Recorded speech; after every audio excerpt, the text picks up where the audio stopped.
بسم اللہ الرحمن الرحیم۔ بزرگان محترم، برادران عزیز، اللہ رب العزت نے انسان کو بنایا اور فل کنٹرول انسان پر اللہ کا ہے، اور انسان کے حالات معاملات بھی اللہ کے قبضہ قدرت میں ہیں۔ انسان زندگی میں بہت سے مقامات پر، بہت سے مراحل میں ایسے اوقات آتے ہیں کہ بالکل مایوس ہو جاتا ہے، ہاتھ مسلتا رہتا ہے، کفے افسوس ملتے ملتے بیچارہ بیٹھ جاتا ہے، آگے قدم بھرنے کو دل نہیں چاہ رہا، اڑان اس کی کمزور پڑ گئی ہے، ہر طرف سے اندھیرا ہی اندھیرا نظر آ رہا ہے۔ اس مایوسی کے عالم میں انسان کو کیا کرنا چاہیے کہ بالکل مایوس ہے، کوئی اس کے عزیز و اقارب، اس کے رشتہ دار، اس کے دوست احباب، جب اندھیرا چھا جاتا ہے تو پھر ہر ایک آدمی راستہ چھوڑ کے بھاگ جاتا ہے۔ جب حالات کچھ اچھے ہوتے ہیں تو پھر روشنی ہوتی ہے، سائے بھی چمٹ جاتے ہیں، حالات بھی اچھے ہو جاتے ہیں انسان کے۔ تو ان مختلف اوقات میں جب مایوسی گھیر لے تو انسان کو کیا کرنا چاہیے؟ یہ حالات پیش کیوں آتے ہیں؟ ان کے پیش آنے کی اصل وجوہات کیا ہیں؟ اور پھر ان کے دفعیے کا طریقہ کار کیا ہے؟ ان حالات سے کیسے بچا جائے؟ یہ حالات پیش اس لیے آتے ہیں جو انسان سب سے زیادہ دکھ اور مصیبت میں مبتلا ہوتا ہے، ہر ایک آدمی سے بیچارہ ڈسا ہوا، وہ اس نے مجھے یہ تکلیف دی، فلاں نے یہ دی، فلاں سے یہ تکلیف پہنچی، فلاں میرا مخالف، فلاں میرا دشمن۔ یہ حالات اللہ کے غیر سے امیدیں وابستہ کرنے کی وجہ سے ہوتے ہیں۔ نظر اللہ پر رہتی تو یہ مایوسی نہ ہوتی۔ اللہ پاک نے قرآن مجید میں فرمایا لِكَيْ لَا تَأْسَوْا عَلَى مَا فَاتَكُمْ وَلَا تَفْرَحُوا بِمَا آتَاكُمْ۔ اگر دے دوں تو اتراؤ نہیں، اگر چھین لوں تو پھر اس پر گھبراؤ نہیں۔ مایوسی کی کیفیت نہیں ہونی چاہیے۔ بھلے ایام آنے والے ہیں، اندھیرا چھا گیا، آسمان پر گرد و غبار ہے اور گھنے بادل ہیں اور بجلی چمک رہی ہے، انسان محسوس کرتا ہے کہ ابھی گری میرے اوپر۔ جب مصائب آتے ہیں تو ایسے محسوس ہوتا ہے ابھی فلاں جگہ سے مصیبت آئی، فلاں جگہ سے آئی، فلاں۔ اللہ پاک فرماتے ہیں تھوڑی دیر کے بعد جب رحمت کی ہوا چلاتا ہوں وہ بادل سارے جھڑ جاتے ہیں، اللہ کی رحمت سے روشنی نکل آ جاتی ہے اور سورج کی ایک کرن پڑتی ہے، اندھیرے دور ہو جاتے ہیں، پو پھٹتی ہے، اندھیرے ختم ہو جاتے ہیں۔ ایسے اعمال حضور اکرم صلی اللہ علیہ وسلم نے مرحمت فرمائے ہیں اپنی امت کو۔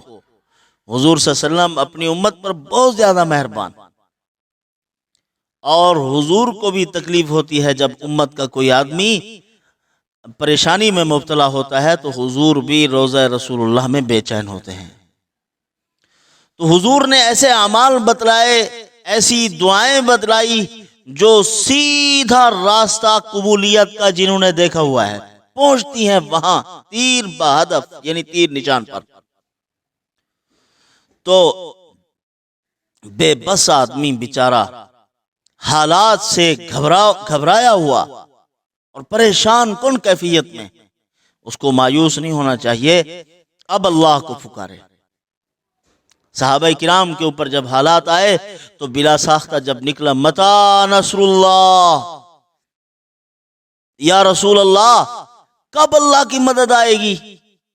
یہ تپتی ریت پہ لٹا رہے ہیں، یہ بوڑھی ذنیرہ کو مار رہے ہیں، یہ حضرت بلال کو تپتی ریت پر لٹا رہے ہیں، حضرت خباب ابن ارت کو آگ کے انگاروں پر لٹا رہے ہیں، اے پیارے حبیب کب اللہ کی مدد آئے گی؟ اللہ پاک نے اسی وقت فرمایا الا خبردار ان نصر اللہ قریب، اللہ کی مدد قریب ہے۔ جب بلا ساختہ آپ کی زبان سے نکلے گا اے اللہ میں تیری مدد کا محتاج، تو اللہ کی مدد آ جائے گی۔ تو ایسے حالات سے گھبرائے ہوئے لوگوں کے لیے ایک مضبوط سا عمل ہے اکابرین کا۔ میں نے پہلے بھی جب پیغام دیا تھا اپنے چینل کا، اس میں بتلایا تھا کہ ہم قرآنی دعائیں اور مسنون دعاؤں کا اہتمام کریں گے، اور صحابہ کرام کی یعنی آثار جو ان سے ثابت ہیں وہ پیش کریں گے، اولیاء اللہ کے مجربات پیش کریں گے۔ تو یہ قرآنی دعا ہے، انما امرہ اذا اراد شیئا ان یقول له کن فیکون۔ اس کی ایک تسبیح پڑھے اور اپنے آپ کو اللہ کے احکامات کا پابند کرے اور تقوی اختیار کرے۔ تقوی اختیار کرے گا، زمانے کے گھٹا ٹوپ اندھیرے بھی جھڑ جائیں گے، اور جن زنجیروں میں جکڑا ہوا ہے کڑی کڑی نہ ٹوٹ جائے تو پھر کہنا، ایک ایک کڑی ٹوٹ جائے گی۔ ہاں، اسی کو علامہ اقبال نے بڑے زبردست طریقے سے ارشاد فرمایا ہے، جو ہو ذوقیں یقین پیدا تو کٹ جاتی ہیں زنجیریں، غلامی میں نہ کام آتی ہیں، غلامی میں نہ کام آتی ہیں تدبیریں نہ شمشیریں۔ غلامی میں نہ تلواریں کام آتی ہیں نہ تدبیریں کام آتی ہیں، جو ہو ذوق یقین پیدا تو کٹ جاتی ہیں زنجیریں۔ جب اللہ پر یقین بنتا ہے تو زنجیریں بھی کٹ جاتی ہیں، حالات ٹھیک ہو جاتے ہیں، بہترین انسان کا خوشگوار ماحول بن جاتا ہے۔ تو ایک تو یہ پڑھے، اس کے بعد رسول اکرم صلی اللہ علیہ وسلم کی دی ہوئی ایک مسنون دعا ہے۔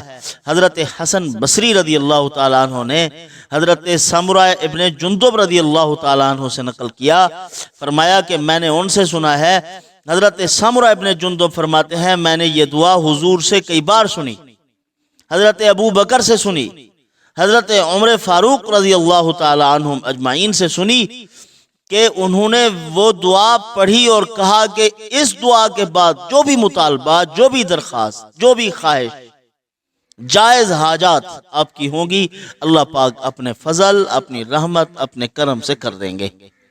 اللہم انت خلقتنی وانت تہدینی وانت تطعمنی وانت تسقینی وانت تمیتنی وانت تحیینی۔ یہ دعا پڑھو، مقدار میں کچھ اضافہ کرنا چاہیے، وہاں ایک مرتبہ لکھی ہوئی ہے، ہمیں 3 مرتبہ پڑھنی چاہیے۔ انما امرہ اذا اراد شیئا ان یقول له کن فیکون، ایک تسبیح پڑھنے کے بعد 3 مرتبہ اس کو پڑھو۔ درود شریف اول آخر ہر حال میں پڑھنا ہے، ہر عمل کے آخر میں بھی شروع میں بھی، انشاءاللہ نتیجہ برآمد ہوگا۔